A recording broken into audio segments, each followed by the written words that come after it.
Hi there, we're in the Disney Princess Cookbook, and today we're actually making something that's a dessert that is Snow White inspired, and it's apple dumplings. Show you the little clip of that here. So anyway, this is a basic, in my house, it was a fall staple when we were kids. You know, we used to always have apple dumplings in the fall, and they're one of my favorite things, but surprisingly, I've never made them before until this recipe, and I have some clips of me putting them together next. The very first step is combining the dry ingredients. So what you see here is I have flour to start with. I just put in some baking powder, and now I'm pouring in the salt.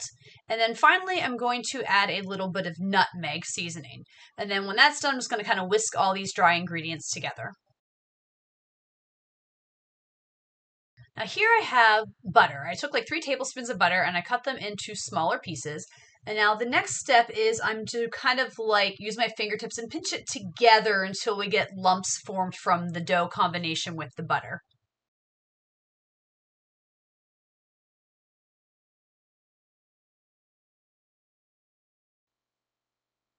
Now after getting them combined, I'm pouring in some milk into the mixture. And I'm going to go ahead and whisk this together till it makes more of a dough. Okay, so here I took a cutting board and I put some flour on it, just as you use a floured surface, and I'm taking the dough and I'm pouring it out onto this. Then what I'm going to do is start kneading this dough together, and it says to knead it several times until the dough kind of holds together.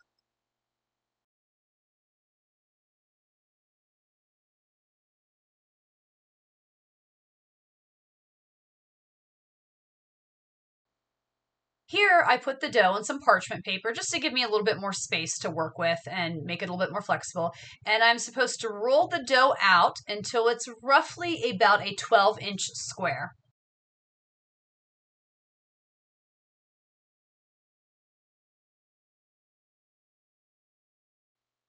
So my dough is not perfectly square, but I got it in a good enough shape. And what I'm supposed to do is to cut this into 4 equal parts. That's kind of why I had the ruler out to kind of help guide me as to where the middle was of this dough.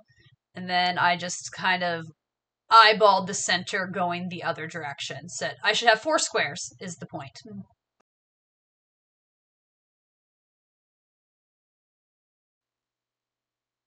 So next I need to prepare the apples that are going to go inside the dumplings. And basically what it says is that you want 2 apples peeled, cored, and cut into quarters.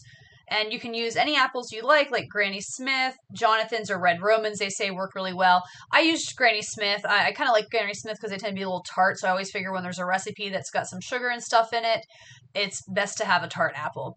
As you can see, I'm just kind of peeling the apples here and getting them ready and, trying not to cut myself or do anything in the process.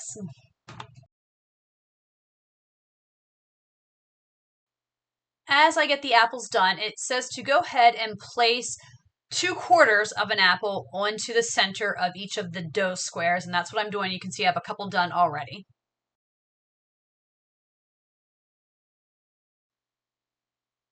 Next, I have this small bowl here, and what I'm doing is I am taking some brown sugar and I'm putting that in the bowl. And after I'm done adding brown sugar, I'm going to also add some cinnamon and some nutmeg.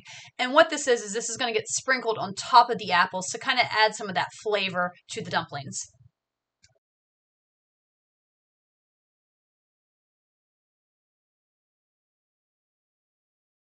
Real quick, before I put the spices on the apples, I have a tablespoon of butter here, and I'm supposed to cut that into 4 parts and then put 1 tablespoon of butter on top of each of the apple squares as well.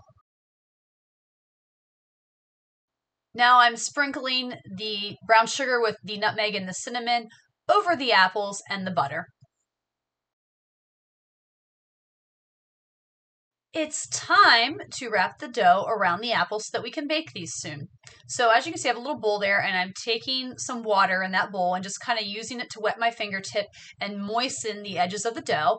And then I'm grabbing each corner and then folding it up to go around the dough and kind of pinching it together using like the moisture from the water help kind of stick it together.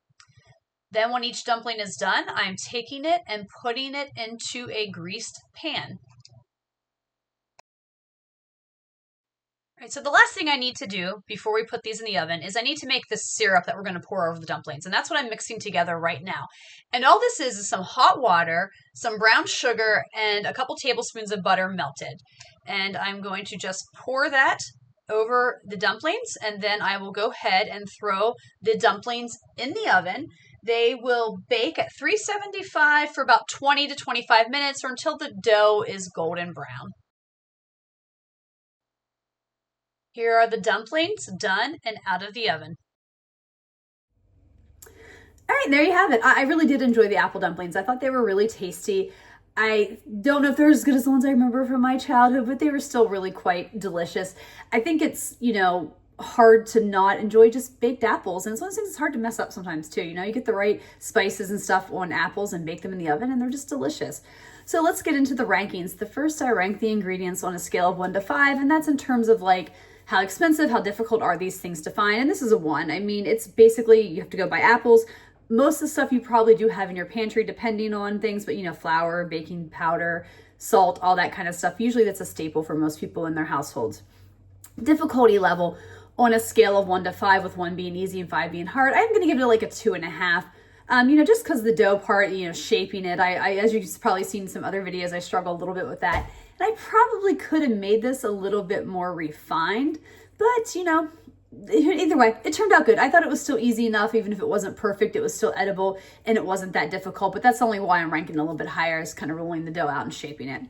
And then would I make it again on a scale of 1 to 5, with 1 being never and 5 being absolutely? I'm going to give it a 4. So it's probably something I will make again someday. I may look around for a few other recipes, but I think this is a really good intro to apple dumplings, especially if you're like me who's eaten them but never made them. I think this is a good recipe to get you started on trying to make them for the first time for yourself.